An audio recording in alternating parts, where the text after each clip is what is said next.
Hello, people. It is Friday night. You know what that means, right? The Skeptical Help Bar virtual doors are open. We are back for another night of fun and shenanigans, and I don't know where this is going to go tonight. Supplies is spelled wrong in the first slide. What? Oh, stop picking out grammar errors. Who did that? John Michael. Who did that? John Michael without an H? Jesus. All right. So it's Friday night. I'm excited. We have a guest tonight. She'll be fun because I've listened to this guest podcast for the last week, like straight, like my entire workday for the last 4 days has been listening to her show. So she's been in my head. Her voice is always there now, but very great attitude. I can't wait to get to it. But first and foremost, we do have to go over the rules tonight because we do that every night, every week. So rule number 1 is you are welcome to ask questions. That's pretty cool. I mean, ask whatever you want.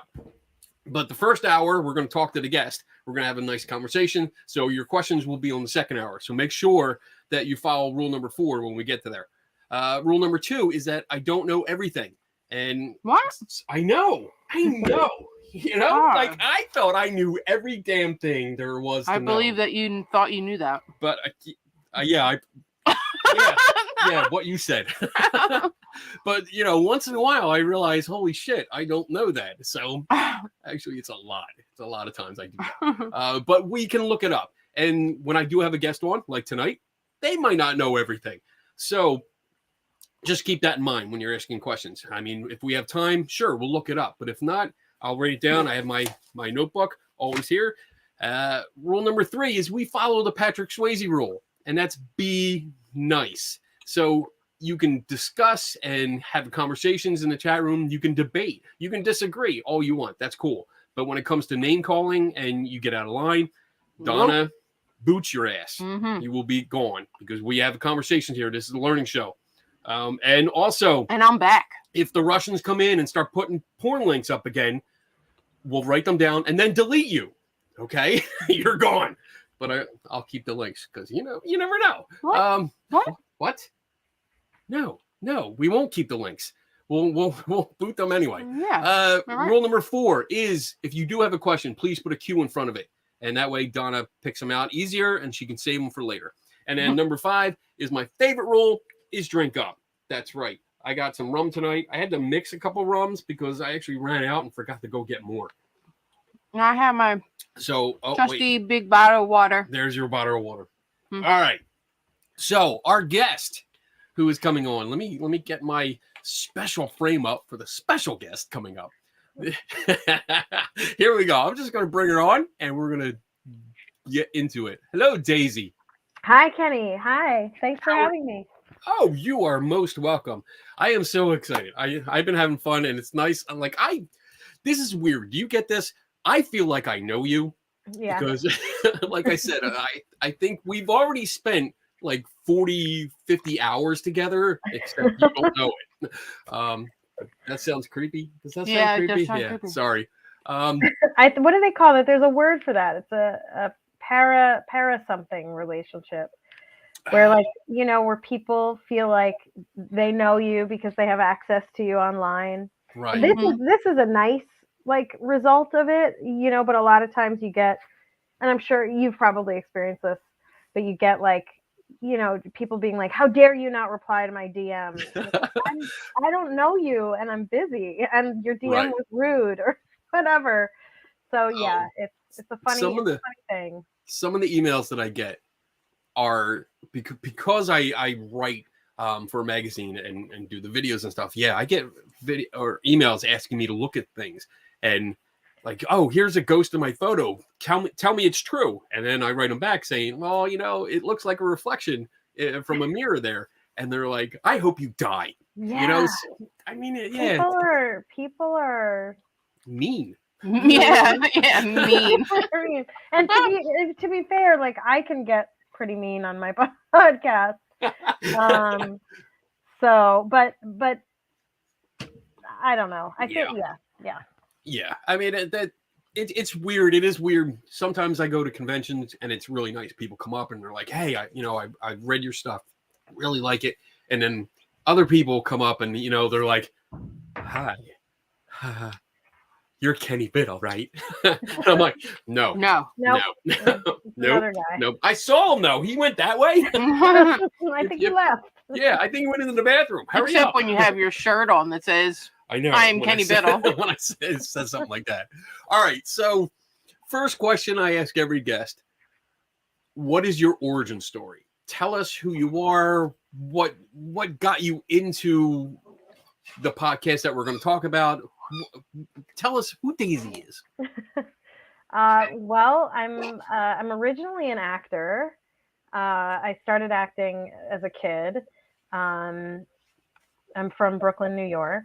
Oh. I had a lot of success as a kid on Broadway, and like, you know, a little bit of TV and film, but mostly theater. And I did that for most of my life. You know, won an award, right? I did. I won a Tony Award when I was 11. That's so. What are you shy about? Be proud of that. Damn it. I know. Trust me, I'm in therapy over it. It's just funny. It's one of those things that, like, it's complicated, you know, because as I'm sure people are aware now, you know, child actors are it's a strange beast, okay. And not many of us survive. I was lucky enough that I avoided any sort of like weird predatory stuff that a lot of child actors deal with, because I wasn't in Hollywood, which I think was the big deal. Okay. The big difference. My mom died like a little over a year after I won, or almost 2 years after I won. So it was like the biggest success and the biggest trauma. Yeah, I'm sorry to hear that. Thank you. Sorry. And it actually took me many years to realize how close together that was, because, you know, when you're a kid, it's like everything is spread out. And it took me a very long time to realize how back to back that was. So it's you know, they're intertwined in my mind, and it's I am extraordinarily proud of it. But also at the same time, people are like, oh, does your son want to be an actor? And I'm like, not on my watch. No, and I'm not going to push that. Right, exactly. So yeah. But it, you know, I do tend toward like modesty to a fault, where I'm like, it's no big deal, and I forget that, like, it is a big deal, you know, mm-hmm. and it is a huge achievement. So yeah, I acted for most of my life, and I was always a fan of like the Twilight Zone and the Tales from the Dark Side, and nice. And all of those, and you know, I had audio tapes growing up of like The Shadow. Oh, and, wow. Yeah, like the old, you know, radio plays. Like the serials that broadcast. Yeah. Yeah. But also, you know, Abbott and Costello and all that kind of stuff, and the Kids in the Hall, and Monty Python, of course. Oh. So, yes. I actually put a Monty Python reference in this week's episode that somebody like got. They got the reference. I'm so happy. But during, you know, it's funny. Back in 2005, I got a new Dell, and I was so excited. You know, it was big, huge, clunky desktop, and it came with this little mic. And I thought, what if I recorded once a week, just like my thoughts about life and my week, and I just like put it on the internet for people to hear. So I like to think that I invented the podcast. I just didn't act on it. There you go. So kind of like a diary that everyone can read. Yeah. So, you know, I'd been blogging, and no, John without an H. No. That's funny. And I was friends with Patrick Hines, my producer, for almost 10 years, and he started some podcasts, just like bootstrapped it basically. And then he started this network, and he came to me sort of at the height of the pandemic and said, do you want to do a podcast? And we had actually been trying to come up with a podcast idea before that. And he said, why don't we do like a unsolved mysteries type thing? Okay. He did not, I don't think he expected it to be as, sarcastic and funny as it is. Okay. No, I mean, he certainly put a lot of his like network resources behind it to like make it as successful as it could be on that end. But I remember, I think it was like episode 3, or no, I don't even remember. It was supposed to be our first episode. It's an early episode about the vanishing, drowning men, these, the string and smiley face killers. And I made a joke about like who walks into the river unless you're Virginia Woolf with rocks in your pockets or whatever it was. And that was, I think, the moment that he was like, "Oh, I get it. Like this is going to be that." And I don't think there are any other podcasts like this. So most podcasts are very crime fighters. Yeah, they're very like pro cop, pro prosecutor. And mine are a little less that way. And they're also, I think, more skeptical than a lot of true crime podcasts, especially when I cover things like Bigfoot and the Loch Ness Monster and stuff like that. I've noticed that a few times where, because I don't listen to too much like true crime. But once in a while I do catch it, like when I because your show actually does like you take a week off once in a while and you play an episode of a different show. So usually I hear it that way. I'm like, yeah, these true crimes they're nice, but they're very serious, and I like fun. I mean, I like information. I'm big on information and science and stuff, but I like to have fun with it. So I think that's what really caught me on your show. Thank you. Go ahead, continue. Well, it's funny to that point. We were talking about rude DMs and rude tweets. People will be like, knock it off with the jokes. Just stick to, and I'm like, there's 7 million other podcasts you can listen to. Right. Mine happens to have jokes. If you're not into that, there's go a button somewhere else with a square on it. Go listen to any other podcast. But, I feel like I'm here to be like, here's a story that you probably have heard, and here's a way that you may not have thought of it before. Right. I like how you do it. I really do. I mean, I do a lot of serious stuff, like I take on serious topics, but I appreciate your, and I'm going to keep calling it snarkiness until you give me a different word, but as long as you don't say sassy, I'm fine. Sassy. I hate that word. No, snarky I like better. Yeah. So I like your snarkiness. Because I can relate to it. Because I have that dry humor, that dry sarcasm that comes out. And I think you probably have this ability. I call it a superpower. I have this ability that I can insult people without them realizing I'm insulting them, and I'm pretty sure you have that same power. Yeah, if I need to, sure. Yes, you have to have that. Yeah. So you have this idea. Your producer comes to you with this idea. You're like, okay. Have you ever been like into the paranormal? I mean, I know you said that you were into some of the shows, but were you into like true? I don't know why I can't say true crime. You're trying to say I'm it too fast. Sober energy. We do have an inside joke here that when the word energy is used out of context, as in like how ghost hunters love to use it, that we have to drink. So when you see people in the comments doing that, that's they're trying to get me drunk. So how did you have an interest in it before? No, not really. I mean, I loved the X-Files. I just absolutely loved the X-Files. I worked at a psychic network for about 9 months in my mid-20s. I was not a psychic. I was a customer service rep. At a very popular and prominent psychic hotline that I'm sure you've all heard of. Psychic Friends Network? No, although it was started by those same people. Oh, okay. And I actually got fired from that for writing a blog. It was such a miserable job. I mean, first of all, you're dealing with people who are calling psychics, and I worked the 4 p.m. to 1 a.m. shifts, so it was like these are pretty sad. I mean, I suppose the 1 a.m. to whatever shift is probably worse, but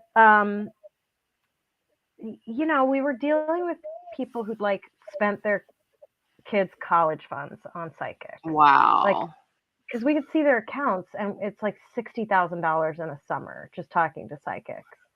Wow. And we were customer service, so we were supposed to be like upselling, and we had to have readings every week so that we could like recommend psychics. And it got to a point where I would just like put on characters and just fuck with them, and because obviously, you know.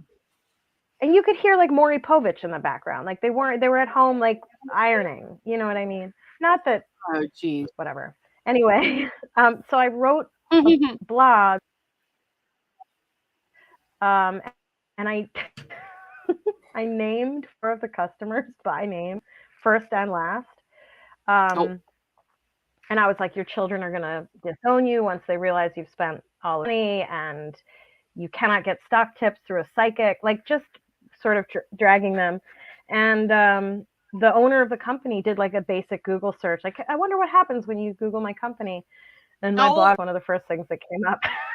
So I was my friend who also worked there called it a coup de blog. That's cute. So no, I'm not. I say on my podcast sometimes that I'm like a gullible skeptic. You know, I'm the kind of person who, if you give me an argument that's convincing enough, I will be like, oh, okay, until I, you know, dig into it some more. Mm-hmm. But when it comes to ghosts, my whole thing about ghosts, I got into a fight with one of my closest friends about this once. She was like, "You don't believe in ghosts?" And I was like, "No, I mean, no, I don't." The thought that you would die, and let's just say you have a consciousness that like survives you. If your consciousness is still worried about the shit in your house, or like you know what I mean? Like, get away from my stuff. Right, like, right. That's the most depressing thought ever. Like, if that's what the afterlife is, you have eternity at your finger. Like, go do whatever, and you're gonna be like, get away from my grandfather's chair. Right, like, right. It is kind of funny when you think about it that way. Yeah. Right? I But mean, then at the it's same ridiculous. time, you know, I don't know how, aside from like carbon monoxide poisoning, I don't really know how to explain away some experiences that people say they've had. I mean, but that's a whole show. We can do a whole show just on that. Yeah. I'm a firm believer in science. Good. I had somebody reach out to me recently on Instagram. And I guess he does some ghost hunting show. And he's like, I went to Lizzie Borden's house, and, you know, she's there, and she doesn't want to talk about it. And I'm like, okay. Why not? It's been how many years, and she still doesn't want to talk about it? Yeah, why would be there if you don't want to chat about it? Yeah. You did an episode on that. I did. Yeah. Yeah. It's a good episode. I like it. I like your train of thought with that. And I mean, if so many years, like just tell us if you're really there, you know, just say something. But John without an H. Yes, I mean that's a good way to put it. And honestly, because you mentioned something like that on one of your shows, actually, I think you did an interview. Not that I was stalking you, but I was stalking you. It's called research. It's called research in my line of work. Oh yeah. But you mentioned that, and I was like, you know what? I've gone into a whole bunch of explanations. I've gone on in my own investigations to figure out like light sources and reflections. I've done all this kind of stuff, and I've never actually sat and thought, like, why would you spend an eternity worried about your ring or your necklace or that old chair, like you said, in the corner that nobody gives a shit about? And if that's what is really what's happening, that's probably the most depressing thing I've ever heard. Yeah. Like if that's really what's important after we die. Right. Afterlife's gonna suck. So all you people that are horrible are going. That's what's going to happen to all you. That's like your hell. That's our hell. That's your hell. Go haunt your chair.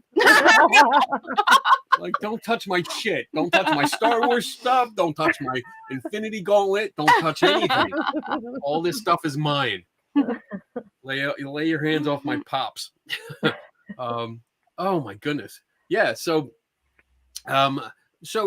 aside from ghosts, like you've done UFOs, you've done I think Bigfoot, you've done a lot of mysterious deaths.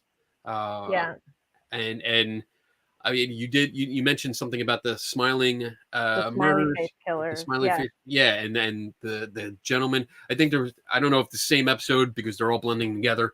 Sure. But there was a bunch of young, I think mostly white men. Yeah, that was the smiley face killer. Okay. And it's still happening. It's still.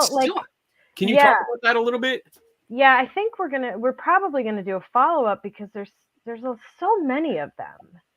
And at first it seemed to be sort of, and actually that idea came from my producer, Patrick Hines. And it was, I think, concentrated in one area that he was interested in. And as I started to do the research, I realized like, oh, this is much bigger. And there was some video of a guy like on FaceTime with somebody, and he seemed really creeped out. And then the phone just sort of dropped, and the next thing they found him in the river a couple miles away. Okay. And it's this was a whole bunch of guys, it's like right? dozens and dozens of primarily white, college-aged, perfectly healthy, athletic. Some of them were swimmers. Like it doesn't make sense unless you subscribe to my theory, which is that there's like an underground band of vigilantes who are like, I'm going to go after, the predators. And whether or not those guys are predators, we as humans like to group people into categories. And so if you're somebody who is particularly angry about, sexual assault and the sexual safety of women, mm-hmm. The main predator is like, at least in my mind, is like frat guys, which is sort of the demographic of these guys for the most part. Just to clarify, do you know of any background with any of these victims that would point to that? No. Okay. That's the thing, is that it doesn't seem like any of these guys, as far as we know. I mean, statistically speaking, probably they had done some gnarly things. I'm not saying they were rapists, but like, I think everybody does some shady shit here and there. Maybe not on that. Exactly. That vein, yeah. But I get where but you have too much to drink and you come on too strong, or you party too hard. You don't know. You're not being respectful of boundaries. Yes. You can't hear the person say no. You don't want to hear them say no, whatever it is. But no, these weren't men who had been accused or convicted or anything. Okay. They just, to me, it seemed they fit a profile. And were they all coming from bars? Yeah, for the most part. Wow. Yeah, and it's and it can't be one person because it's happening. The whole smiley face thing, I don't buy into, because they're like, oh, you find smiley face graffiti within 10 miles. And I'm like, that's Oh my God. Really? Wow, that's weird. That's like, well, Yeah. let me give a psychic prediction. I think they were near water. exactly. Yeah, some kind They of were, Yeah, they within were 10 wearing miles of it. shoes. Yeah. Right, exactly. And also, and I say in the episode, like, if I were going to go out and start graffitiing, like a smiley face is probably It's the standard. easiest thing. Yeah, Yeah. that I could. Pretty that common. I for don't the have that artistic non-artist. ability. Right. Yeah, exactly. I mean, or a little stick guy. we're in Philly, and you go downtown, you could find smiley faces all over the I'm place. They're in the sure. middle of the street. Yeah. The little stick guys that are Well, we dead get in the little- middle of the We street. get little flat alien guys that are in the walkway, Yeah. the crosswalks, yeah, all over the place. And now it could be, it could be that if there is some like dark web underground network of people who are like, let's go after this type of person, like maybe now they're starting to put smiley faces nearby. But I think that's sort of a red herring. I think Mhm. but there is something, it's odd. And also, as I explained in the episode, what's happened to their bodies isn't consistent with having been in the water for as long as they are supposed to have been in the water. I would imagine, and I'm just going off of like brief little readings, like there would be bloating, With like skin slippage. It's gnarly. yeah, It's really gross. Yeah, I mean, we won't get graphic. Yeah. We don't have to, but And I mean, also there's like animals and yeah, they would not be in the best condition. right. And the condition that they find most of these bodies in doesn't really speak to them having been in the water for like months or 2 weeks or however long they're missing. It's more Plus, like some of them are, and some of them are found upstream. It's just, upstream from where they disappeared. yeah. Yeah, And okay. generally speaking, scientifically, things tend to flow down Yeah. river. It would be easier, unless acted upon by an external force. So Right. yes, it would have to be something else that took these guys upstream. I mean that's actually, I mean, that was a good show, and if you do a follow up, that's amazing. So I think there's plenty of cases, oddly enough. Yeah. One show that I really wanted to get into because I never heard of this before, even though I'm pretty close to where it happened. The Watcher House. Yeah.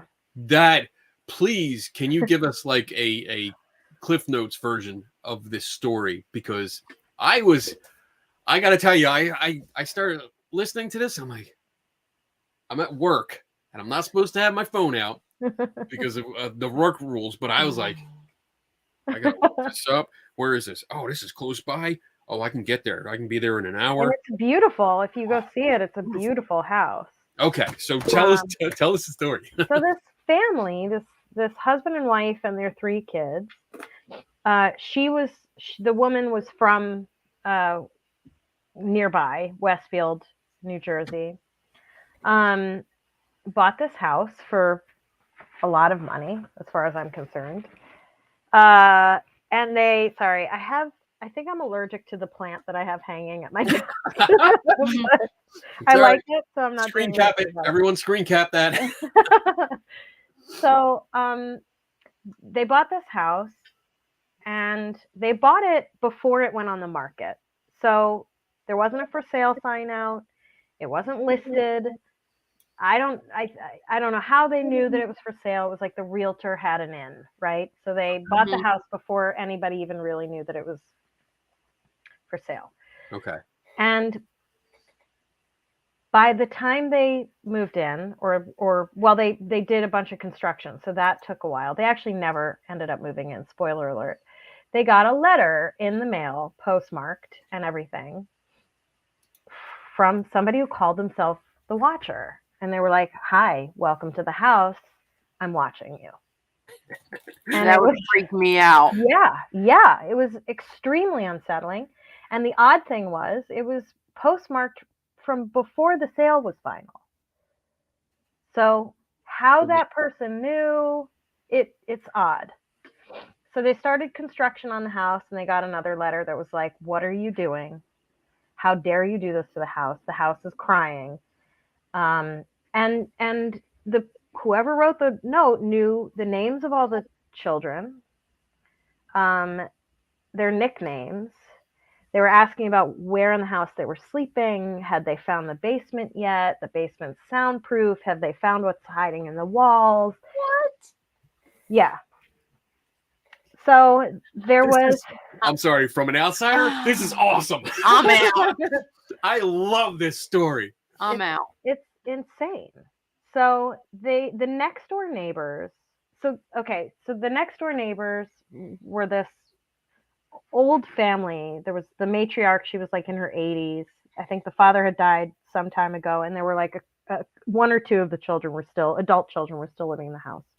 Okay. And one of the adult children was sort of fingered as a suspect. And it may be that he had paranoid schizophrenia. He was odd. He would like walk through people's yards. He wasn't, he was just a little off.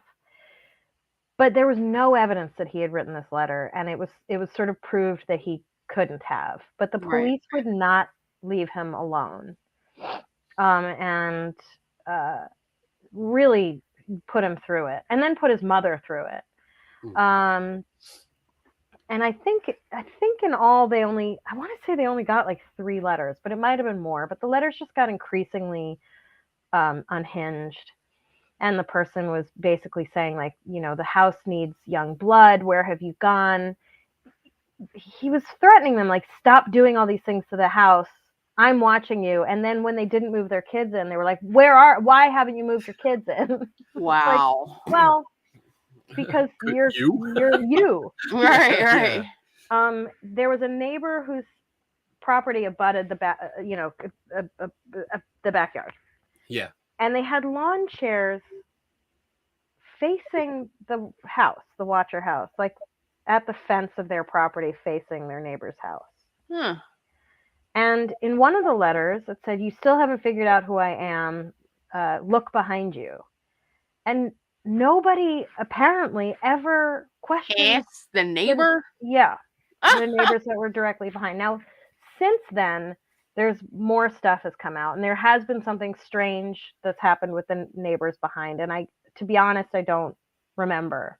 Okay. But there is a Netflix movie coming out about it with, I want to say Patrick Wilson, because I feel like he's in all of these.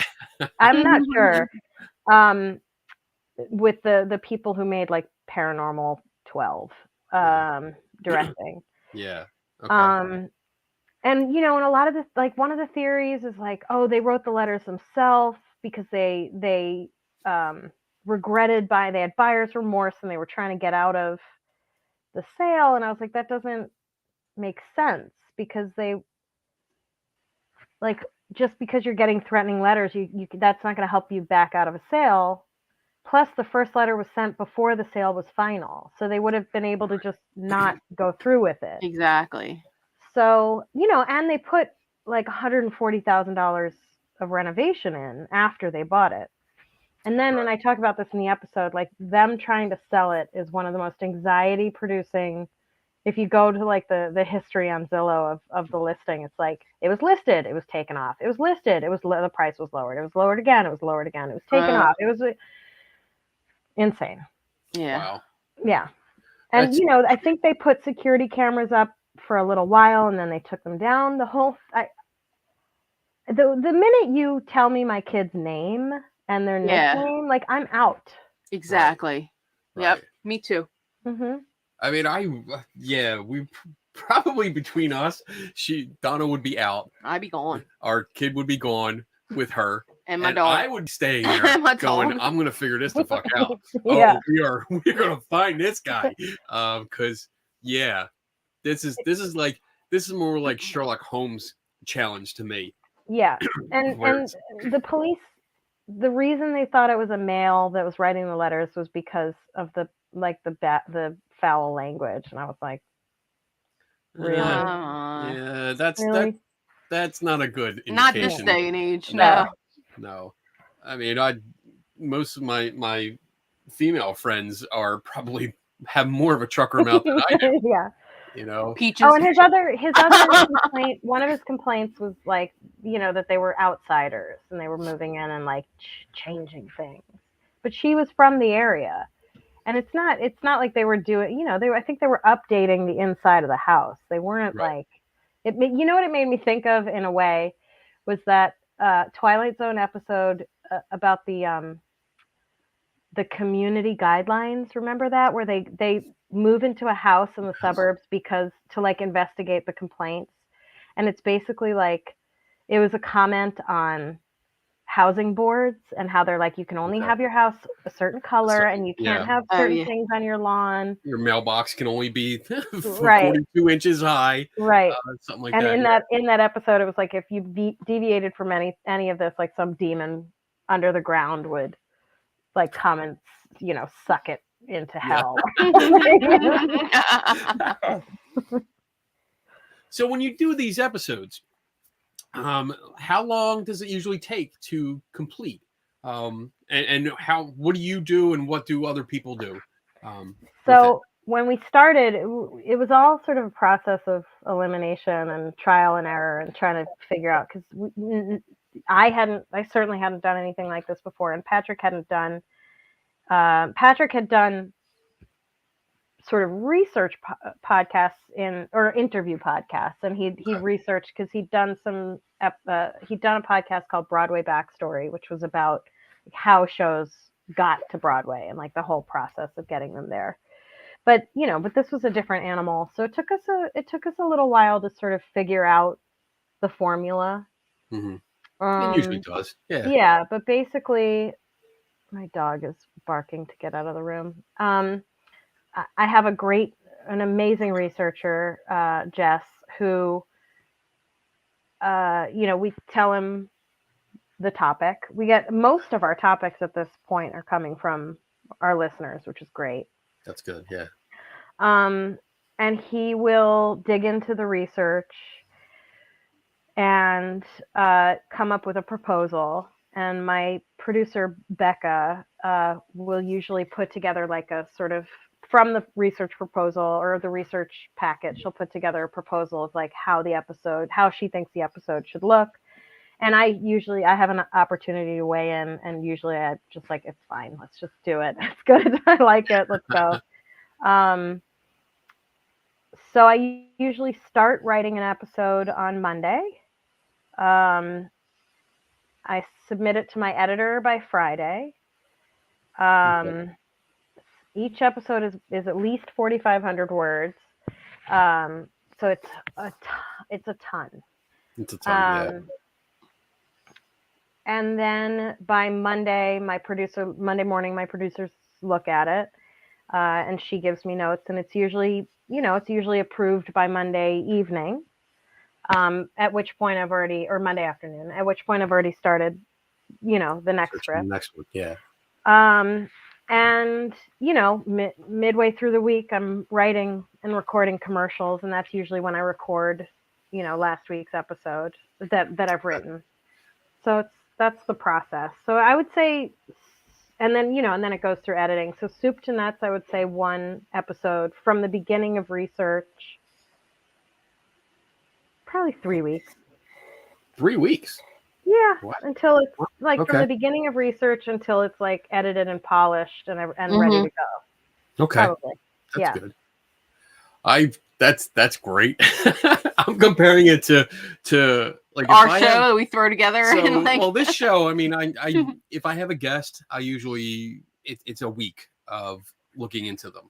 Sure. And again, stalker. Just figure out what they do, what they like, and anything that's out there. Like I don't dig into big personal information, but just know your guest, because you want to ask questions, you want to be able to interact.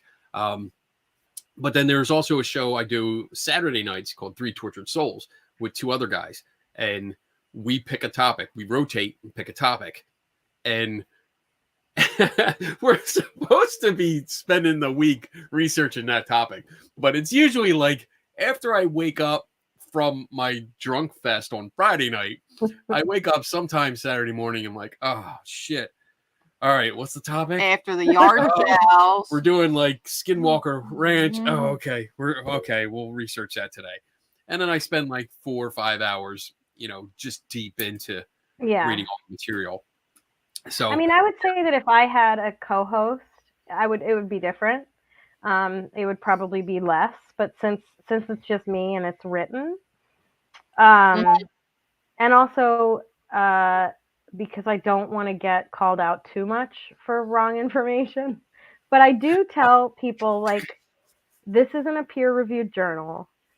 This is like think about this like you're sitting at the bar with your friend who just Googled something and you've had a couple martinis and they're going to tell you this really cool story. Exactly. you do put that disclaimer in there a lot, and you make it as a joke, Yes, in a I'm good no way. expert. Yeah. Yeah, you say that a lot. I'm no Yeah. expert. This is not my wheelhouse, but I'm gonna just say this, and you have. I just love the way you deliver it because you're usually like, I'm no expert, but I'm just gonna tell you my fucking opinion anyway. Yeah. So here you go. Yeah. Take it or leave it. Well, So that I seems to like be the that. prevailing sort of thing now, right? Everybody's like, "Oh, I'm going to weigh in on this," even though I Yeah. don't know anything about it. So I'm like, Yeah. "Okay, I'll do that too then." I tend to weigh in as far as I go, like as far as I actually know something about it. But I'm quick to say I don't know. I Yeah. don't know about that. I'm gonna have to look that up and get back to you. And Yeah, then he does. and then it's like the next 3, 4, 5 weeks. I'm like intense research, and then I call them up. I'm like, hey, you remember that conversation we had a month ago? They're like, Yeah, I'm "No." ready now. I'm ready. Let me give you a briefer. Here we go. It's also like I find, like people commenting online. These days I find myself like I'll be like, "Okay." And then I'll sit there and I'm like, "Do I need to comment on this? Nope. Do Nope. I need to say anything about this or can I just walk away from it?" And 99% of the time I'm just going to walk away from it. That's good. That's Yeah. the right choice. Yeah. I mean, I do the same thing. Kenny only does it when he's bored. He's like, oh yeah, I'm gonna respond to You this. know what? Yeah, once in a while, I'm like, look at this jackass. Yeah, like let's see where You know this what? is gonna go. I'm gonna fuck up his day. That's exactly what he does Yep. too. I sit here, I get my Iron Man helmet on. I'm That's like, right oh there. shit, Put time that for me on, to I'm go. like, let's go. But yeah, otherwise, it's best because if you get trapped in that, you blink and then you realize it's like 6 hours later. Yeah. Because you engage in that kind of thing, and it's just a waste of time. Yeah. It really is. And also, like, not everybody has to have an opinion on everything. Right. Exactly. Like, who cares? Your show is your opinion and your version of what was going on. So, right. And you shouldn't take it to heart like that, especially because, like I said, you do say outright, this is my opinion, or I'm not an expert in this.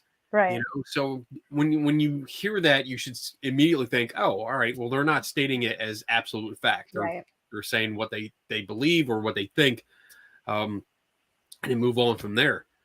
Yeah. But with that, you do mention a couple times that you're very skeptical of some of this stuff. So, I mean, have you always been skeptical of this? I mean, you obviously, because when we talked about ghosts, you said, you really didn't believe in them. But what about, I guess here's a question. As you've done this show, and you've done quite a few episodes now, in the course of researching and writing and doing these shows, has there been a topic that has made you pause and go, I don't know. I don't know about this. Yeah. I will say Bigfoot. Like, let's get into it. I don't know. I mean, I don't know. There you go. That's it. That's the perfect answer. I don't know. I would love that's one of the things I would love to see if it was real, and I'm on the side of it. Probably most likely does not exist. I can't say outright no, it does not, because I don't know. But I'm probably not. Just based on the size and population, breeding size, and, all that you need. It seems to me they would have gone extinct by now. If there were so few of them. But I still go to, like, we've gone to a Bigfoot camping weekend. You have? Yes. Oh yeah. We've gone. There was twice or three times. We at least twice. At least twice out in Western Pennsylvania. A friend of ours, Eric Altman, runs. He's a Bigfoot researcher and good friend of mine. And we disagree on stuff, but we're still good friends, which is great. But he's hosted. I said in a recent episode, I said, you can disagree with me Mm-hmm. and still enjoy this podcast. It's okay. Yeah, Exactly. Yep. I mean, there's been a few times, I don't have any examples to give you, but a few times I've heard you say something and I'm like, I don't know about that. Sure. You know, just about information.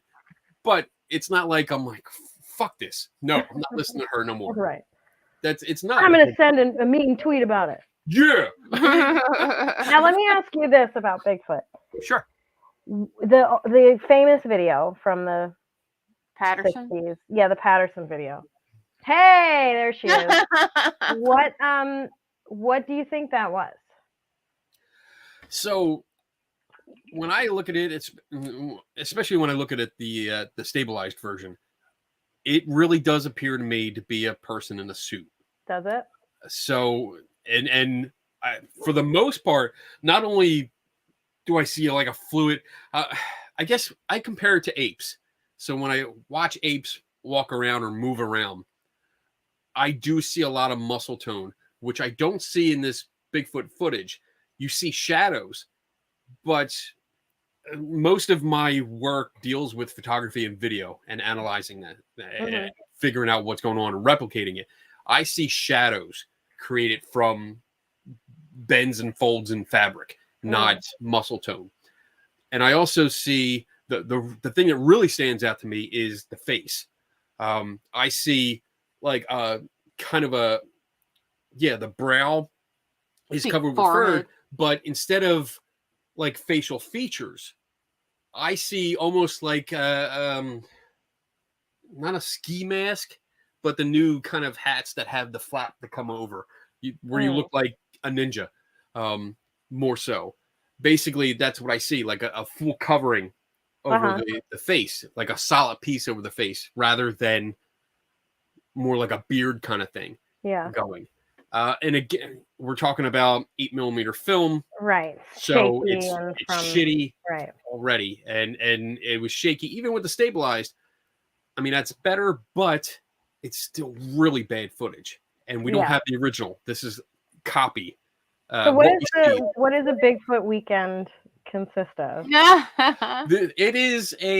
It's basically, have you ever been to like a paranormal themed conference? No, I haven't. You really should. I'd love to. Are you in an East Coast or West Coast?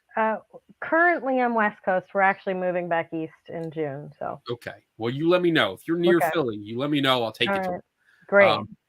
But for the Bigfoot thing, it's basically it's outside. It's at a campground where there have been reported Bigfoot sightings. So you go to this campground. They have the 10x10 tents set up with booths, like tables set up. People are either Bigfoot researchers selling their books, or showing off their ceramic mugs or whatever. Or their Bigfoot casts, which I have one. I do have one.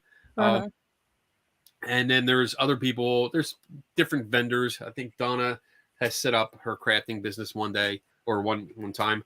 And there's a lot of people like that. You go around and you talk to all these groups. Oh, and the people on TV shows. What are they? They have like monster hunters and sure.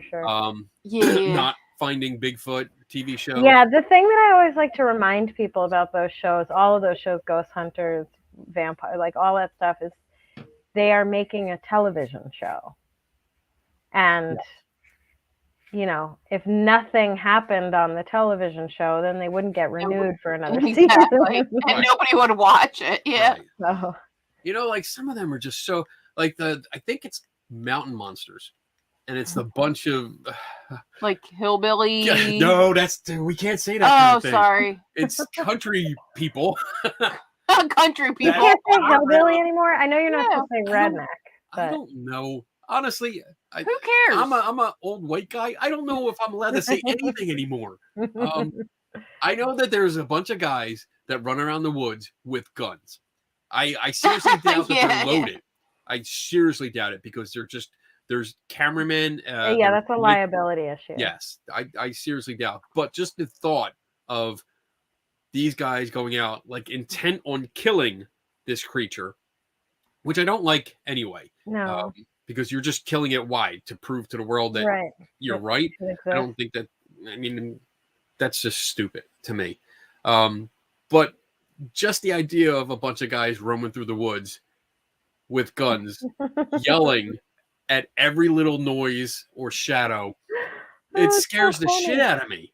You know, like I don't even want to be near them during the conference because I don't know. What do you pull out a pistol? You're going to shoot me because I mean, I'm the big skeptic. I'm the token skeptic that shows up to these things. And I was going to say, are you ever scared like at these things? Do people attack you? Like, no, I don't get attacked. I mean, there's been a few times when I've gotten into like really heated, arguments. Yeah, a little bit. Yeah. So I really pissed off a psychic once. Because we were talking about remote viewing and everything he was saying, I was just shooting down. And I was being calm about it, but he didn't like me and he wanted to fight me right there. To the point where like people were holding him back. Wow. Yeah. So that was fun. But otherwise, no. I mean, I've because I'm not really mean about what I do. I'm direct. Right. I'm blunt. Yeah, I tell you exactly what I think. And some that often comes off mean, but I will explain the shit out of myself just to make sure you understand where I'm coming from. And I think because of that, I get invited to a lot of these things, like the Bigfoot camping thing. I was invited for next year to be a speaker at it. Wow. So I think that's pretty cool because it's most like 99% of the people are total believers. Die hard. Like at night we go out and like we hunt Bigfoot. Yeah. Like I like the idea that like she's managed to elude everyone all this time, but like she's gonna show up where there's hundreds of people camping looking for her. Yeah. Well, you know, they got good food, you know. They got the they do, man. Good. They got the fires going with the marshmallows and chocolate. Yeah. I just want to befriend one and call it Chewy. Because I think that would be so cool. I have a dog named Chewy. Oh my god, that's excellent. So, yeah, I mean that kind of stuff I love doing. So, would you ever consider? Do you not consider because you already said you would go, but do you investigate? Would you ever go to these places that you talk about? I would love to. I mean, if I would love to. Not on my own dime. Exactly, yeah. But like, you know, I wanted to sleep. The Los Feliz murder mansion, which was not a haunted house. This was a man who killed his wife and, tried to kill his family. For a minute, I thought I was going to be able to spend the night in the house. And I thought about doing that. And I think sometimes about going to stay at like, Lizzie Borden's house, and that kind of thing. I don't know. I've gone to a bunch of those kind of. I've never been to Lizzie Borden. That's one of the places I'd like to go just to see it. Yeah. I've tried to go to the Conjuring house, but my reaching out went unanswered. I have to say your blog about that was so great. I just loved how you were just like bam, bam, bam, bam, bam. and also just that you were like, I did 5 minutes of research and took all of this apart, Yeah. And a lot of it is like that. Yeah. I mean, Google is your friend. It really is. I mean, it can be your enemy if you don't know what you're looking for. Right. You can come across really bad sites that give you a lot of bad information. Repeat it. Yeah. Over and over. My son is in third grade, and he's had to do a couple of like simple reports, and they're using Google, and I'm like, doesn't seem like the right tool. Yeah. search engine for children. Like, there's plenty of university search engines, Smithsonian, Right. like places where you access peer-reviewed journals and newspaper articles, and not because he wrote a report about like the Sioux Native tribe, and Okay. I was looking at his answers, and I was like, "Where did you find these?" And he's like, Google, and I was like, "Yeah, but what website?" He's like, Google, and I was like, "Okay, well, Yeah. not a website." I looked at the website that he used, and it was like some kid's book report. Like it was like a glorified book report, and I was like, "Oh my god!" Yeah. So yeah, you gotta be careful where you're getting your information. Yeah, you have to look at the sources and the credibility of the websites. Is it academic or is it someone's blog? Is it someone's opinion? I know, but they should be taught that in school, like where school. Unfortunately, I don't think schools have caught up with that, right? Because we're still behind. I mean, well, they should be if they're giving reports to children and saying, "Here, go do research." They should at least tell them where to go. Yeah. I mean, like he's in third grade. I'm torn with that, and let me explain why. Yes, I do agree. Everyone needs some help, but I've also like the investigative techniques I've developed. I've done on my own. He's in third grade, but that's where I wish I learned that kind of stuff. Like we didn't have the tools when I was in third grade. I had to go to the library. We didn't have a computer. Exactly. We went to the library and we had to go through the card catalog and find the fuck. That was the hardest I know. Trying to find like what are these numbers? The Dewey Decimal System. Yeah. What does this mean? How does this work? I don't get this. But I mean, they should be taught. You can't trust everything you find on the internet. You know, don't forget that like his search is going to be different from, you know, a kid in Florida search or Texas or whatever. And so, but yeah, knowing your source is important. What do you think was their motivation? The what are their names? Patterson Gimlin film? No, the Conjuring. The couple Conjuring that went around and like found these ghosts. And I don't. So it's hard to tell. I mean, at the time, there's nothing. You can't find any news stories at the time when it was going on. Yeah, it's not like they weren't really profiting. No, it wasn't news. It wasn't coming out. And again, when they left, and when Norma took over, when she bought the house, she ran a daycare out of there. So I mean, all this like nothing weird ever happened. Yeah, you know, like it was years. I think 13 years or 14, she was there for a long time with the daycare. Yeah, and she even ran like a cooking show, where she like an online cooking show or something like that. So all this came out of this allegedly, you know, possessed house with all this stuff going on. So I don't understand what the motivation would be until afterwards. Like when you line up timelines, Amityville. Right. I was just about to say, yeah. That I think that had just came out a few years prior. So the book came out, was a success. The movie came out, big success.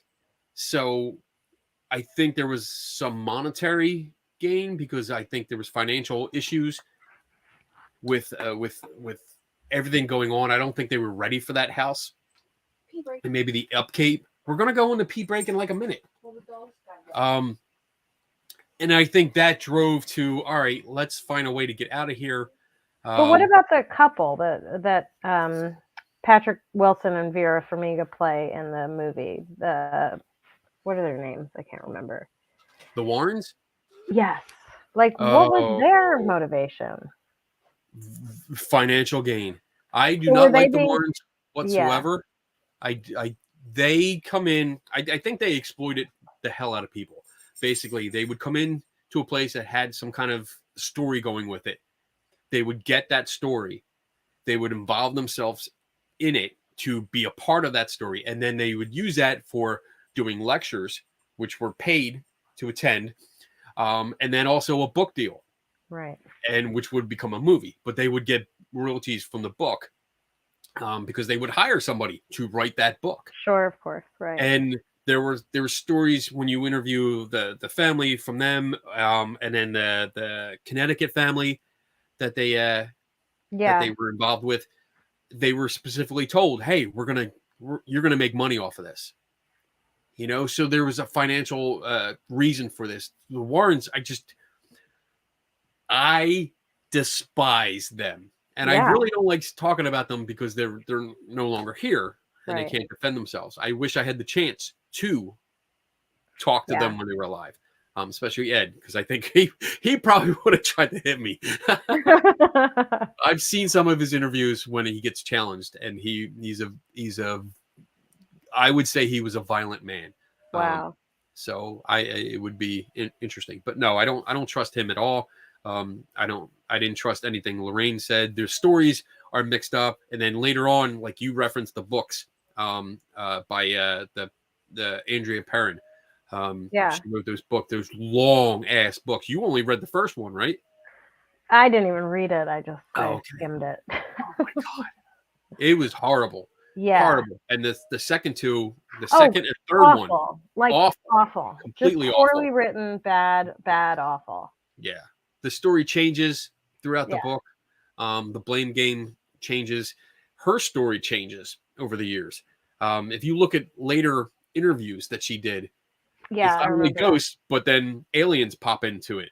Right, I remember that. A fleet of UFOs and shit. I'm like, yeah, you're not that far out in the country. Right. People would see that. Yeah. So, all right, we are at an hour. So I didn't warn you beforehand, but we do a break now. We're going to do a commercial break. It's called our pee break. That way people can go pee and fill up their cups if they have to. And then we will be back. I got a commercial that plays for 3 minutes. 3 minutes. Okay. Yes, you get a 3-minute break, and then we'll come back. We're going to take some questions, and then continue this. This has been fun so far. Great, yeah, absolutely. All right, everyone. So you have 3 minutes from now.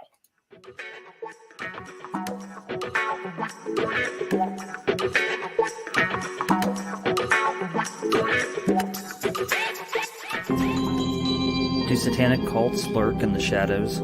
Can memories of satanic ritual abuse be repressed? Do exorcisms really drive out demons? And are those demons always possessing Zach Baggins? I'm JD Sword, the Satanic Skeptic. Join me on The Devil in the Details as I examine these questions and more, bringing a skeptical and satanic perspective to the paranormal. The Devil in the Details, available on Apple Podcast, Google Podcast, Spotify, and more. Japan for us. Japan for us. Hail Satan. Hail Satan.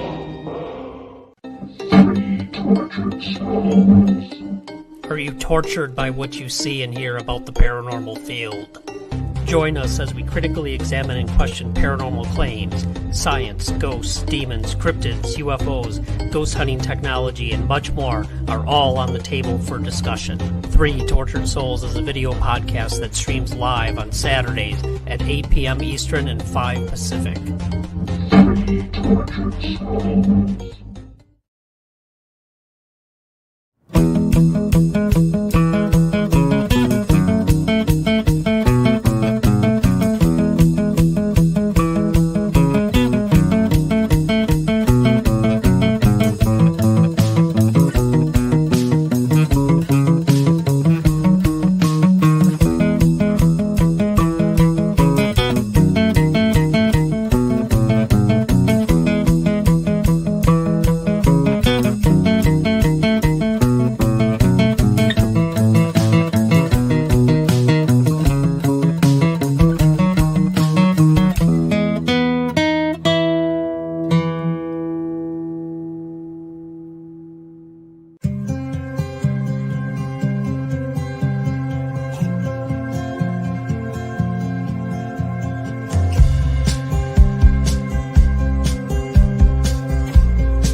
All right, we are back. I am full.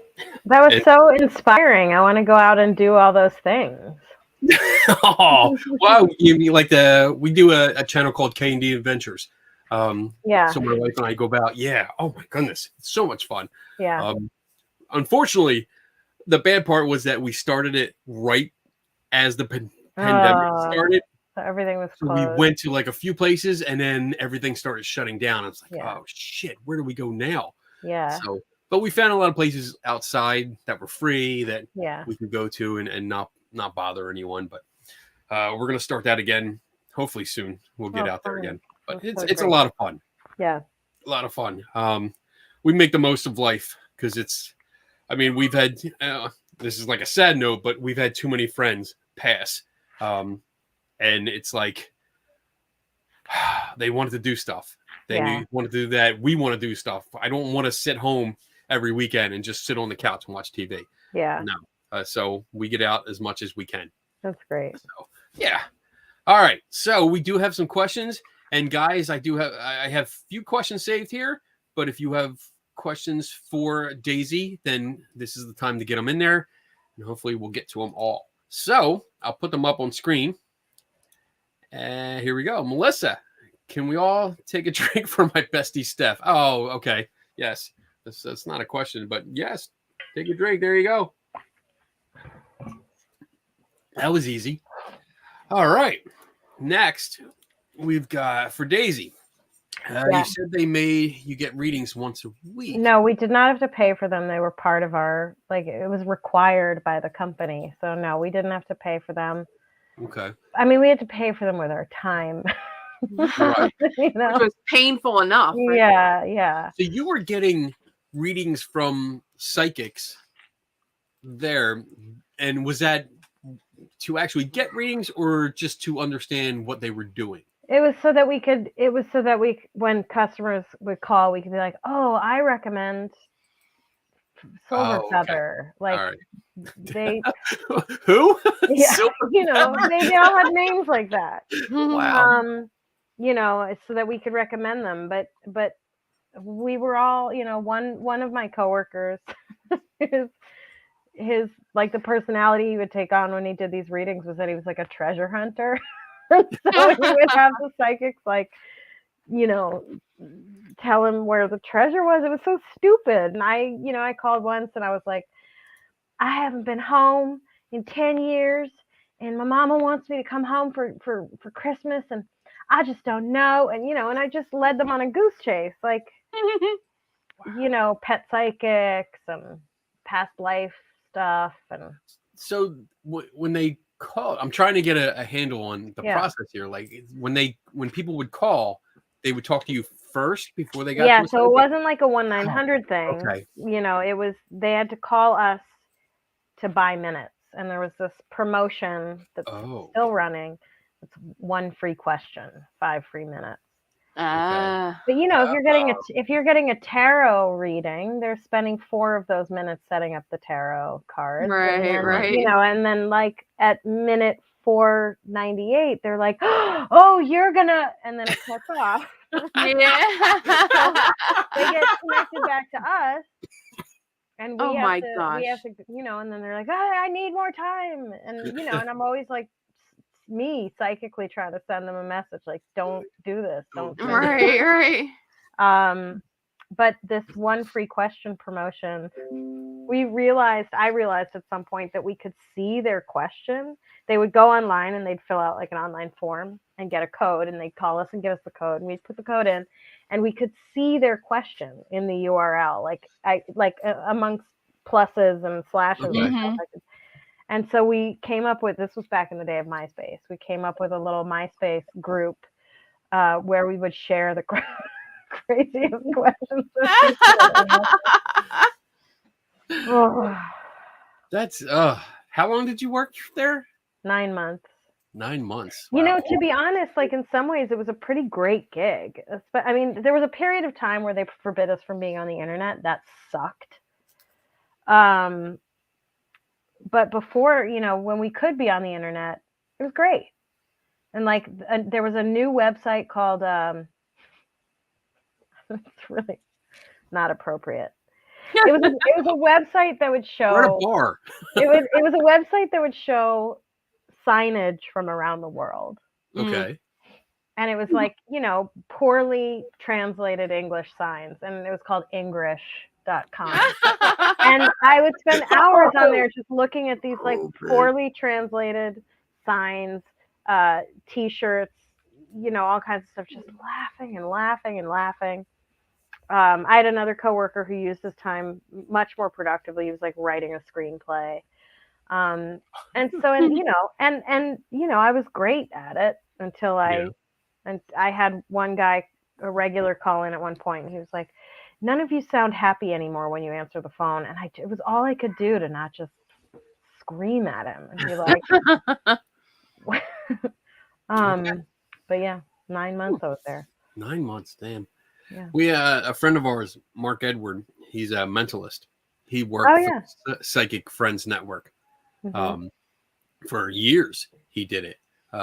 Just sitting there, and he would tell us about like the cards that they had and just read it off, and then he would just ad lib and it just tell them stories. And I mean, he doesn't do it anymore, I don't think, but he did psychic readings at home for parties. Yeah. But he would tell them, I'm a mentalist. That's what I do. I'm not actually a psychic.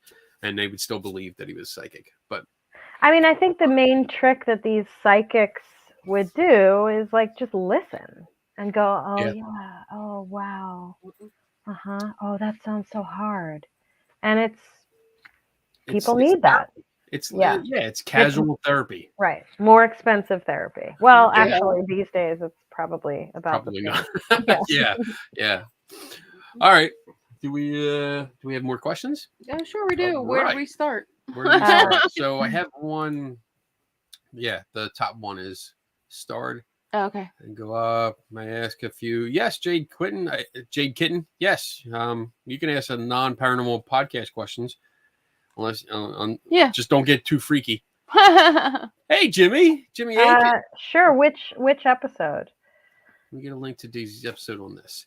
I put links in for the drowning men, and I put the link in for the Watcher House. But I'm gonna put in the wait. Hold on, there it is. I think The Conjuring is the one where I mention you. Okay. I cited your blog. Yes. This week's episode is lucid dreaming, and it's. I think it's great. I wrote it, but I think it's great. So I just put the link in the chat room for it's your website, but the episodes. So all the episodes are on that page. Great. You can just follow that link and go there. You can find them all there. Unless you give me an update, Jimmy. Jimmy's fun. Jimmy's been on this show before. Right. He talked about his investigation into I think it was a priest that had apocalyptic visions or alleged apocalyptic visions, and he researched it and found out it was to be nice about it, it was bullshit. But yeah, he did a really excellent job. So it's always fun to see him here. All right, what else we got here? Wasn't Patterson proved admitted hoax? Well, it went back and forth, right? I think at one point, as far as I know, I don't think Patterson and Gimlin. I think one of them, I forget which one, passed away. One's still alive. I think Bob Gimlin. Yeah, and I think at one point he did sort of walk it back, but then I think he walked back his walk back. Yeah, it's weird because he went around. He tried to sell the original film, and he couldn't at first. But then somebody came along and picked it up. He also had a falling out, and but no, I don't remember any like deathbed confession. And then again, I think Bob Gimlin is still alive. I might have that wrong. Yeah, as far as I know, he's still out there, saying like this is a thing that happened. But I think he also tried to distance himself from it because I think his family was being harassed, and I think for safety reasons he was kind of like, I don't want to be a part of this anymore. I think. Well, let me see. Bob. I think Bob is the one. I think in the recent years, though, he has done Bigfoot conferences. Yeah. So he's going out. Yeah. He distanced himself for a while, and then he's come back to it. So. Yeah. So, but no, I don't think. It also could be that one of them was in on it and the other one wasn't. You know. Yeah, I mean, well, I don't know. With both of them there, it would have. See, I don't know.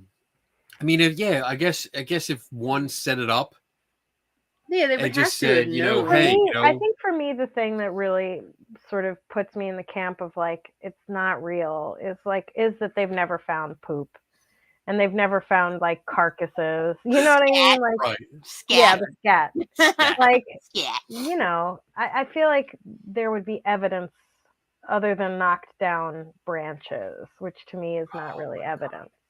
So I got a side story here. It's related, but Bob Gimlin just shot an episode of Man vs. Okay, good. I went out. Let's see. I went out to a camping weekend. So we did our first camping weekend conference. Oh no! And then after that, our friend Bob, who does like a ghost hunting show on like a public access station, he was going out to the same campground. He was like, "We're going to go out for a weekend. We're going to look for Bigfoot. We're going to do an episode of Bigfoot. I want you to come out and do your skeptic thing." And I was like, "Okay, it's a free weekend, right? I'm not paying for this." He's like, "Yeah, come on out." So I went out. I get there. There's an older gentleman, and he's talking about pictures that he took of trees that are knocked down, and they're not laying flat. They're up against another tree like that.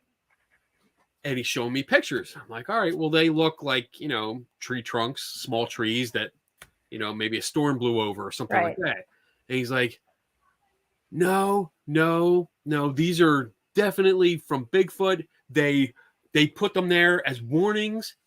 And this, he's going off on this big thing. I'm like, look, some of these, why couldn't I pick it up and just do it?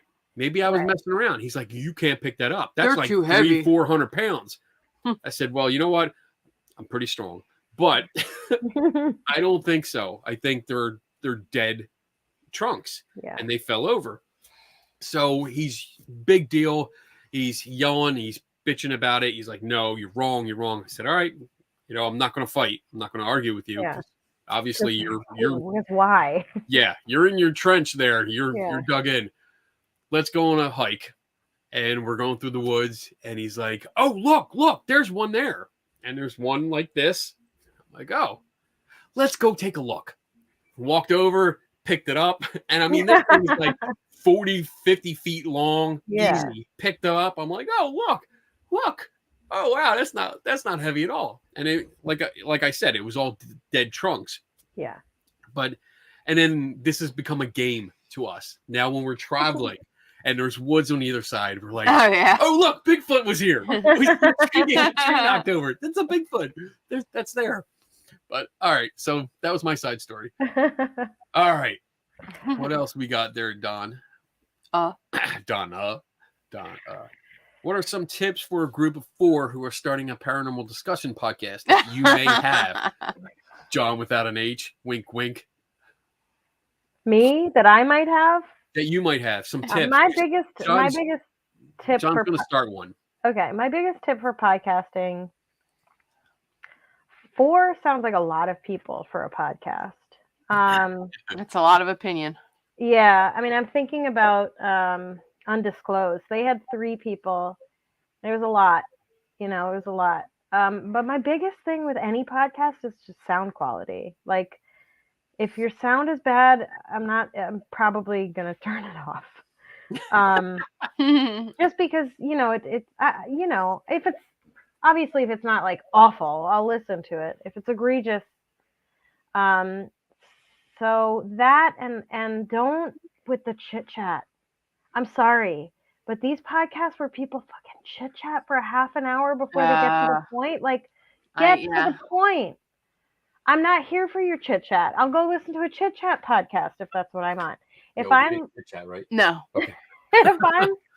if I'm logging in, if I'm tuning into a podcast about ghosts or about true crime or about cars, I want to hear ghosts, true crime, and cars. I don't want to hear like, oh, I went to the mall this weekend and oh, I bought a dress. Like, I don't care. I don't care. Exactly. Yeah. So that's my biggest thing is like, know what your podcast is about and just do that thing. Yeah, like know your audience. Yeah. That's a good one. Yeah, and just like we do that too. So our Saturday night show, which John has seen, might have been on, but the three of us go through. We do pick a topic and we rotate. So not only do we rotate who's in charge and who picks the topic, but we rotate as in, all right, opening statements on this topic. What did you research? What did you figure you're going to get into? And then we go around to what we found. We keep rotating, and then we draw our conclusion based on our research. And there is the chit chat is about the topic. Yeah. It's not about like, oh, what you do yesterday? I don't know. Yeah. I mean, once in a while, I mean, it's one thing to be like, hey, how was your weekend? It was great. I went camping. Yeah. Awesome. Here's today's topic. Yeah. Like, you you should be on the topic. Yeah. I agree. And I think the only other thing is with podcasts with multiple people is just make sure we know who's talking. Like it gets confusing when, especially if you're going to have four people, if it's a heated topic and everyone starts talking at the same time. Yeah. I cannot stand that. Too much. Yeah. There's been also make sure that you're recording on separate channels so that you can cut down on the sound overlap. Yeah. If you're using certain software, overlap might cancel each other out, and you get a lot of like blank spaces or just where somebody gets blanked out and you see their lips talk or moving, and somebody else doesn't get it. Yeah. But so invest in, I mean, my setup is pretty janky. It's just foam, it's this foam stuff that I glued onto a trifold, like one of those science fair boards. Mm-hmm. Right. And I like rigged it. Oh, it's coming apart. I rigged it with like twine, and it's just hanging on the wall. I mean, I have the benefit of a great sound editor who like makes it sound good. Right. So you don't have to spend hundreds of millions of dollars, but a couple. I mean, I tell some, because I get asked that often, like, what do you use? How do you do this? And I go cheap. I'm not rich. Right. I am cheap. My microphone is a $20 microphone. Yeah.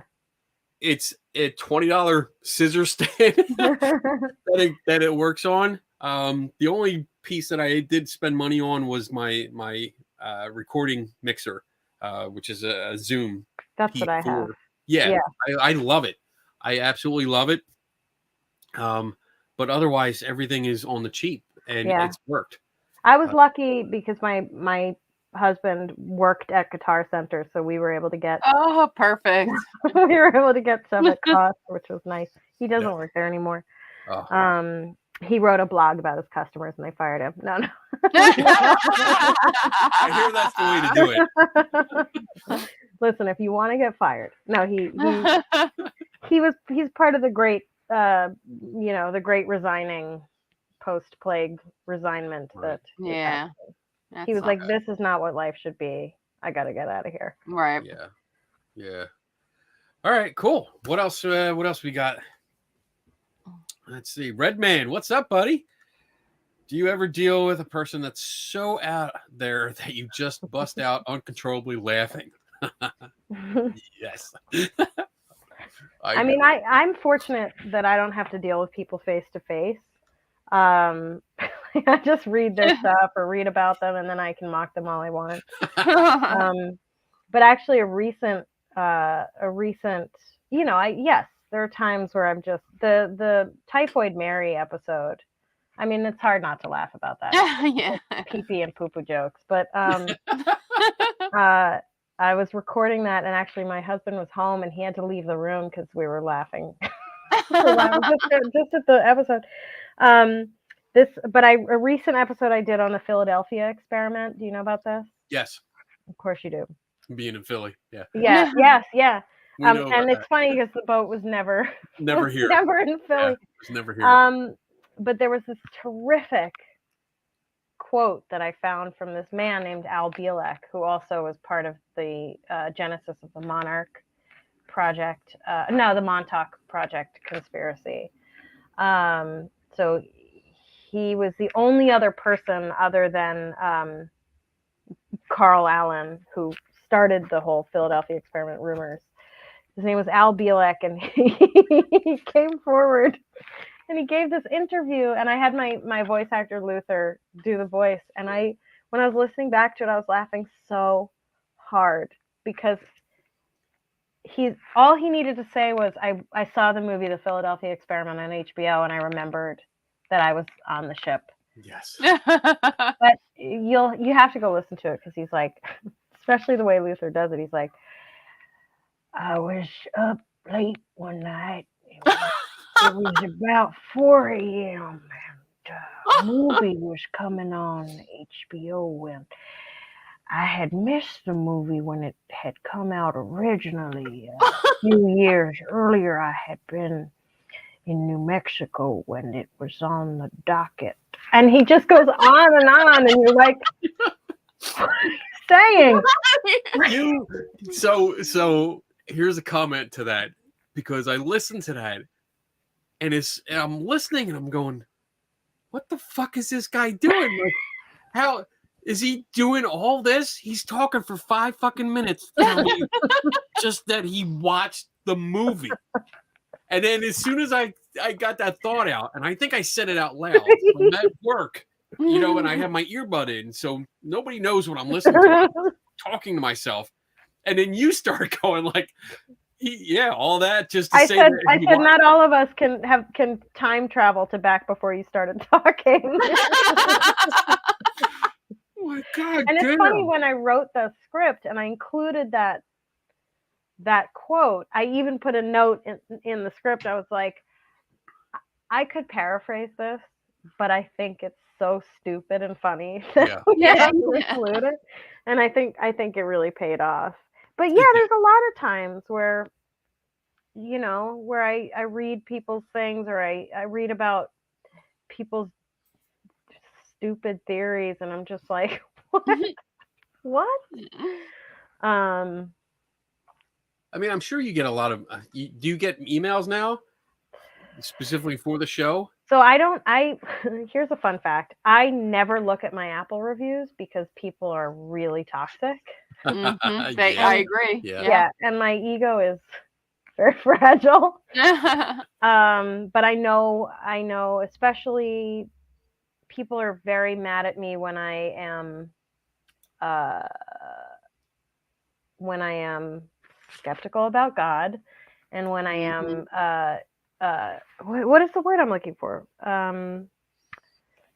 Just when I question religion and organized religion and challenge. Yeah. There was apparently like some mega church that got very mad at me.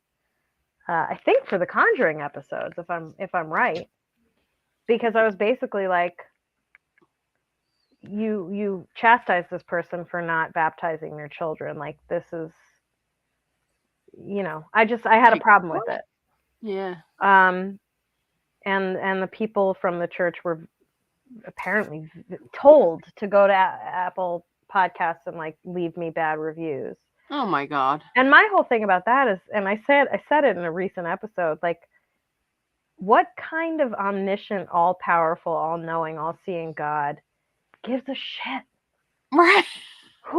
Why does he care about some person and their opinion? Right.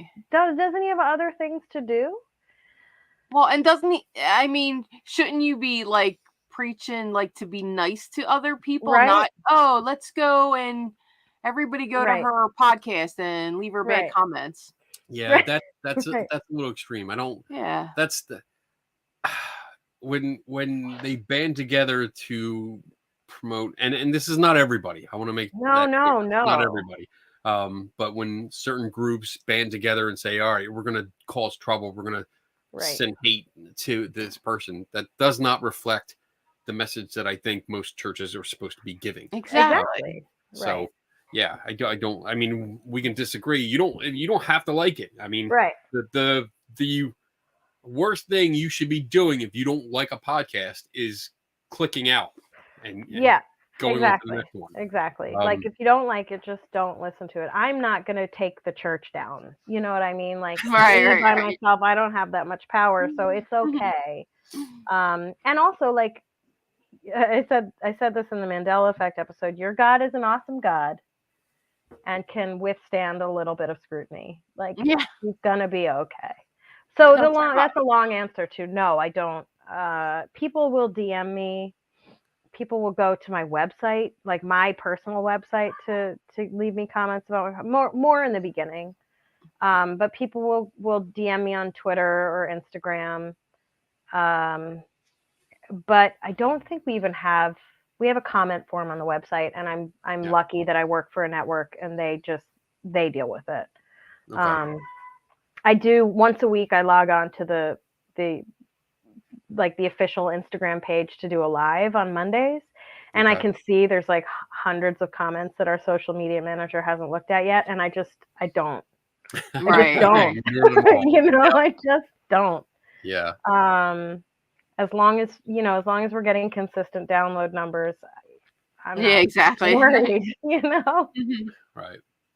All right. Next up, what we got here?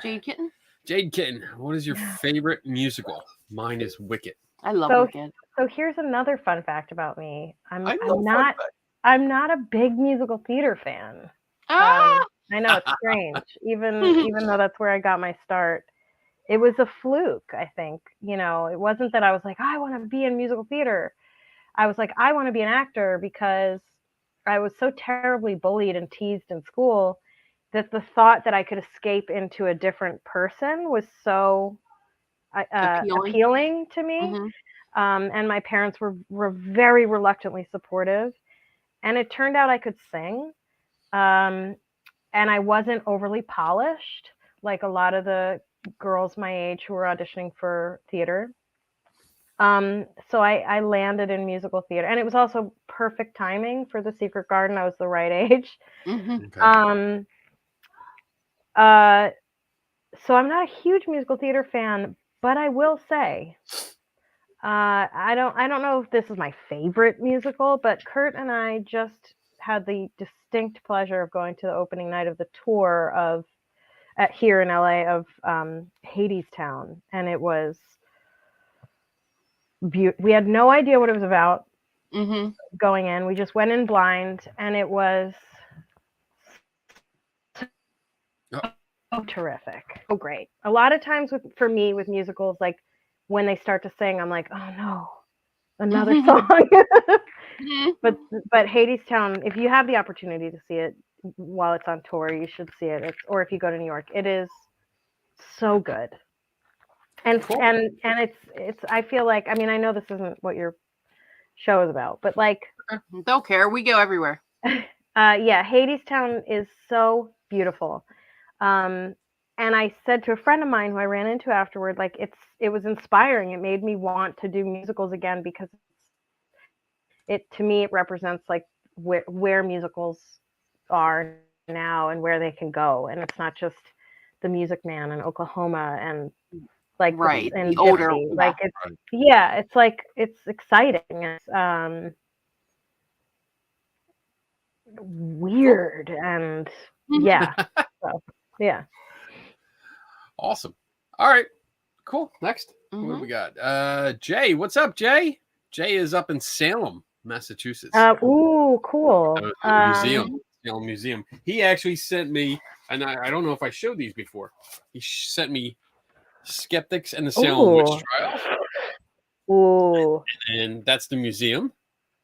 So I got a nice awesome guy. So do you have an episode? I did the Salem Witch Trials. If I remember correctly, it's a pretty great episode. Because I mean, I will say some of them I re-listen and I'm like, it's not the best. But I love the Salem witch trials because it's really just classism and sexism, and like weird power grabs. Yeah, we did an episode on witchcraft. We did a part 1 kind of episode going in the history of witchcraft, and it went up to the Salem witch trials.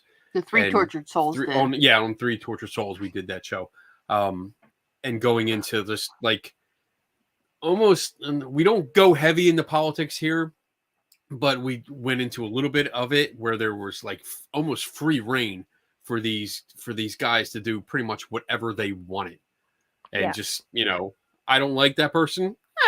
She's a witch, right? And also a lot of them were like healers or not subscribing to Protestant beliefs or whatever it was. I covered, let's see, cryptids. I just did the Mothman, which I know isn't New England. It's West Virginia, but still. And then I did an Urban Legends episode. Did you like the Jersey Devil? No, I haven't. We did. Put that on your list. We did the organ harvesting. That's a good one. The little girl in red from, I think she's from China. And one other. I think I covered 3 urban legends in that one. But I'm actually moving to New England. I love it there. It's so old and beautiful, and I know we need to get up that way. Yeah. I like to visit. I think it's like one of the most beautiful places in the country. And the like those old cemeteries and it's so fascinating. I was in Scotland in the summer of 2019, and they have some really great, haunted sure. And, that was the before times. Yeah, seriously. Right before times. Okay. All right, we're moving. We got just a few more. We got 20. We're good. Isn't the Montauk experiment? What Stranger Things? I don't know. I think. Are you going to the car show? All right, I'll see you later. Have fun. Bye. Bye. I don't know. I have to say, I watched the first season of Stranger Things, and it was fine. And I kind of lost it after that. Yeah, in the second season, I was like, okay, here comes the second season. So I watched the recap, and I was like, I don't remember any of this. So I just decided it wasn't for me. So I don't know is the answer to your question. But we will probably cover it on the show at some point. Let's see. It's another like government conspiracy theory that alleges there were a series of the United States government projects conducted at Camp Hero, or how do you say it? Montauk. It's Long Island. Okay. Air Force Station in New York for the purpose of developing psychological warfare techniques and exotic research. Exotic, I like that. Research including time travel. Oh, yeah.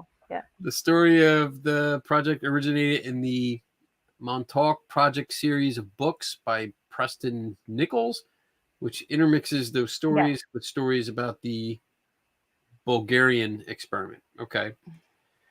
That's interesting. I've never heard of that either. So I will patiently wait for your episode to come out so I can get some background information before I dive into it. But that's good. That's cool. All right. Next question. What's your favorite scary movie? Oh, that's a great question. It took me a long time to like really be okay with scary movies. I remember I went to see Hannibal in my early 20s by myself. And I went home that night and I was scared. I was by myself. I remember this was like a turning point for me. I went Daisy, Anthony Hopkins is not going to come into your house. I know, right? and But he eat was your so face. good at that. He was so great. he But it was was. a turning point for me. I was like, oh, right. I don't have to be scared. I will say that Get Out was probably one of my favorite scary movies. It's That the was Jordan the Jordan family. Peele. Yeah. That was pretty good. Yeah, that Except that I figured it out from the beginning. Like I think within the first you 5 minutes, did? I was like, I think I know what happened here. Oh, wow. And then I was right. And because it doesn't happen all the time. But yeah, I don't know what I saw, but something popped into my head. Like, I think something's up here. Nice. I think this and this. I'm not going to do spoilers. Yeah. But yeah, I figured out. It was still good. I still really enjoyed it. Yeah. Scary movies are not the first thing I go for, like when especially now that I have my kid, we watch a lot of family friendly stuff. Over and over and over. Over and over and over. How may I ask, like, how old? He's going to be 9 in like 2 weeks. I can't believe it. So lots of we watched like the Sonic movie. Oh yeah. 500 times. Oh my God. I loved Scream, the original. Yeah, I don't know. The names For me, I'm gonna say, like, I watch a lot of horror movies, and I don't do it because I love horror movies. I do it because I want to figure out what's going on. And in my line of work, I find people take inspiration from movies. And incorporate it into their stories. So I like to keep up on it. But it's a short film that became a major motion picture called Lights Out. But it started out as a short film by the director. And I love it because it's not only short, but there is no dialogue. Oh. Everything is just, you pretty much follow this woman around her house and little things start to happen. But then she starts seeing something when the lights are out, turns the light on, it's there, or it's not there. She turned the lights out, she sees something, it's getting closer. But it's a short film, but I loved it because there's just no dialogue whatsoever. And that reminds me, there's a movie I love. It's oh God, I'm blanking on his name. Oh no, The Orphanage. He's a Spanish director. He also made Pan's Labyrinth, and he made Mother, which I really didn't like. But The Orphanage, not The Orphan. Director? Yeah. I can't say Guillermo del Toro. Thank you. Yeah. There you go. It's terrifying. The Orphanage is terrifying. Awesome. Yeah. What? He's like awesome. These are movies I watch. Like when I stay up, I'm a late night kind of person. So like midnight, 1 a.m. when I'm working on things and the house is quiet, I'm like, I need some distraction. So I turn on like a horror movie and just let it play while I'm working. Yeah. And I also really like 28 Days Later and 28 Weeks Later. Yeah. I love those. I like zombie, post-apocalyptic, post-virus type things. I'm big into that. Yeah. I liked The Walking Dead for a while, and now I'll watch it. I'm so far behind. Like I watch, when it comes out on Netflix, I watch it. So I watch it when I'm like washing dishes and stuff. And I also play zombie video games, but I'm sure if I saw a list of horror movies, I could be like, oh yeah, that one. Oh yeah, that one. I remember liking and being very terrified by the original Candyman. Somebody said that in the John Kennedy said that. John Kennedy, yeah. I haven't seen the new one. I should, because I do love Jordan Peele's movies. So yeah. All right, a couple more questions. We're getting near the end of the show. Can we see It's your toe? packed away. I'm so sorry. It's packed in a box. Oh, Yeah, we were gonna move in March initially. I was like, let's get the fuck out of here. And I was over there looking at places, and Kurt was here packing up, and he packed up the mantle. all right. It's old. All right, it's moving old. on. Where's your favorite place to visit to get away from everything? One of my favorite places here near Los Angeles is San Luis Obispo, which is more central California. Okay. It's a coastal town. It's like a little small. It's near Santa Barbara, but not too near Santa Barbara. And it's just quiet. It has a restaurant called the Big Sky Cafe. I hope it's still there, which is like the best breakfast and brunch you'll ever have. And Morro Bay is right there. Yeah, I love it there. I also love Maine. I love New England, like I said. But last summer I was thinking, man, I wish I could go to summer camp. I was like missing going to sleepaway camp, which I'd done in Maine when I was a kid. And I realized that I could go on a writing retreat. So I applied for this writing retreat that was on this private island in Maine. Wow.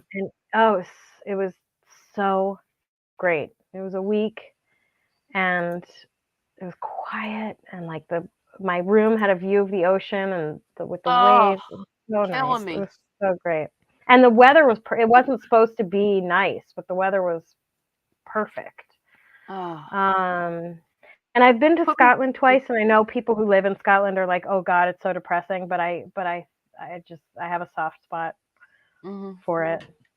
I want to go to Scotland because I am a fan of Highlander, and I want to go to the Highlands of Scotland, so I can say I'm a Highlander. So it's so beautiful. The island, the Isle of Skye is gorgeous. The people are nice. Oh, I love it. Awesome. It's so funny because I don't like being cold, but it feels like most of the places I like are sort of gloomy and cold. Yeah, you're gonna hit it. Yep. All right. We have one off-topic question. I liked your white hair. I did too. I liked it too. I used some cruelty-free bleach from the local, like makeup place to the stars. And I don't remember what it's called, but there's not very many cruelty-free bleach products, so I'm sure it can't be that hard to find. And I'm sure I had to use a toner. Yeah, the problem with it was, especially because my hair is so short, the upkeep was expensive. It was, and my hair was like a haystack, so I had to get rid of it. All right, we good with questions? We are. We are at the end. Wait, here's one more. We got one more. What part of New England are you moving to? Salem, Massachusetts? I'm actually moving to Rhode Island, of all places. I mean, we looked at the whole map of the whole country, and we X'd everything out one by one. There you go. And Rhode Island is where we've landed. So nice. We'll see. Yeah. Cool. Yeah, like I said, when you guys get settled in, and you're still going, and you want to go to one of these paranormal conferences or stuff, let me know, because we go to a lot of them. Yeah. And you'll see when I do my announcements at the end of the show. So for now, we are pretty much at the end. Where can people find you if they want to see more of you? Well, obviously my podcast, Strange and Unexplained with Daisy Eagan, wherever you get your podcasts. I'm on Instagram, Daisy Eagan. For the moment, I'm on Twitter. We'll see. I don't know. I'm waffling about it. I'm sort of on Facebook, except I hate it, so don't bother. And I do have a website that's actually we're about to launch like the new and improved site. So I would say if you're interested in a couple weeks. I do also have some videos on YouTube. Nothing like organized, but a friend of mine and I recently started making parody commercials. So those are up on. They're pretty great. Those are up on Okay. on YouTube. But a lot of that stuff is also on Instagram. I have a pet squirrel, not really, but a squirrel that comes by that I feed. I put those videos. I put those videos online. Oh, I love it. That's know. funny. Cool. All right. Please hang out for a couple minutes. I'm going to do my announcements, which will appear on screen, and then we can Thanks close out the everybody show. for tuning in. Yeah, I mean, you're getting a lot of positive comments. Everyone's happy, so Great. that's awesome. I love it. Stay awesome. Stay awesome. Yes. All right. So let's see, everyone. You guys know I'm going to put these up on screen here. Let me switch to my other my I don't have a, let's see, where is it? Squid Game Bob announcements changes it a little bit. All right, so here's my announcements. Saturdays 8 p.m. You guys know 3 Torture Souls. Tomorrow we are going to be discussing the Skinwalker Ranch. We're actually going to talk about, I think we're going to focus on the series, The Secret of the Skinwalker Ranch, which, spoiler alert, awful fucking show. I hate it. But we're going to talk about it. We're going to get into some details about that. April 30th, which is tomorrow. If you're interested, I'm going to be in DC. Donna's going to be there with me. We're going to do it. We're going to be at a talk by Susan Gerbic, who does the Guerrilla Skepticism on Wikipedia. She does a lot of psychic stings. She will be talking about psychic vampires and editing Wikipedia path. She does some really cool undercover work, going to and exposing psychics and stuff. Oh, so good. But we're going to that talk tomorrow. It's at 1:30, and it's hosted by the National Capital Area Skeptics. So we'll be down there. It's going to stream live. So I will be posting the link on my Facebook page and Twitter and whatever, so you guys can watch. July 16th and 17th is the Skeptical Virtual Conference. That's the California Skeptics that put that on. I'm doing a presentation on the 16th. So sign up. It's free. You can watch all the lectures for free. No big deal. Come on out. Hang out. July 23rd is the Para-Unity Conference. It's a ghost conference in Woodbridge, New Jersey. We'll be up there. Donna will be setting up her Lucky Tiki Creations booth and selling these shirts that she just made. Skeptical Help Bar. So if you're interested, Donna also has one that if she wants to pop in the screen real quick. I gotta get up. I gotta get up. I was going to. So she has hers. Wait, this way. There, that way. I'm looking at it the wrong way. She's going to be selling them shirts. So if you want one, let her know. But that's a paranormal ghost conference kind of thing. They let me set up my skeptical booth, which is really cool. I think you would like it, Daisy. I set up a booth that looks like this frame. And it's a real loosey booth. Have you ever seen Peanuts like that? Yeah, of course. Yeah. I set it up and it says Skeptical Help Bar, and we do a lot. And he's got his little can. I got a little can and takes donations. I take donations for cancer research. Where is that one on the 23rd of July? That is the New Jersey. Woodbridge, New Jersey. Yeah. So, and then August 19th, 21st, we'll be in Gettysburg, Pennsylvania for the Gettysburg Battlefield Bash, which is another paranormal conference. And it's probably one of the biggest party weekends that we attend. Everything's business during the day and then party at night. Well, for some of us, drunk by night. But we do interact with a lot of people, and it's a lot of fun. And it raises money for Pennsylvania Wounded Warriors and kids with cancer. So really good cause, and we love supporting it. And then lastly, October 20th to 23rd, we will be in Las Vegas, Nevada. I'll be speaking at SciCon, which is the big science conference from Skeptical Inquirer.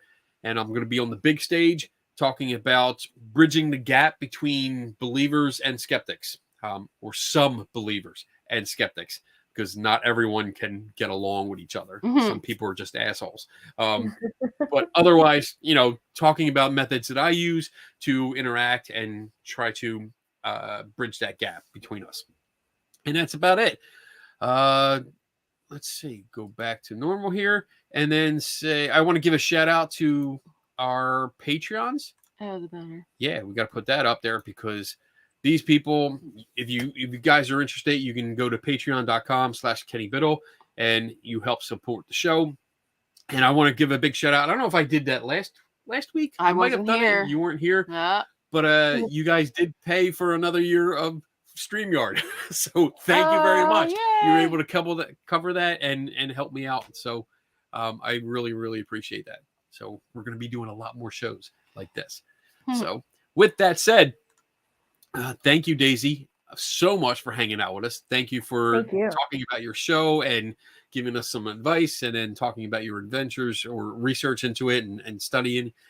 Awesome. And I loved it. My so pleasure. I'm going to play my video, my outro video. You stick around for a couple of minutes, if you will, please. Sure. And then I'll see you guys, everyone else. I'll see you next week or tomorrow night if you hang out for the 3 Tortured Souls. And be safe for this weekend. And remember, never stop learning. And I'll see you next week. Bye. Bye, guys. Bye.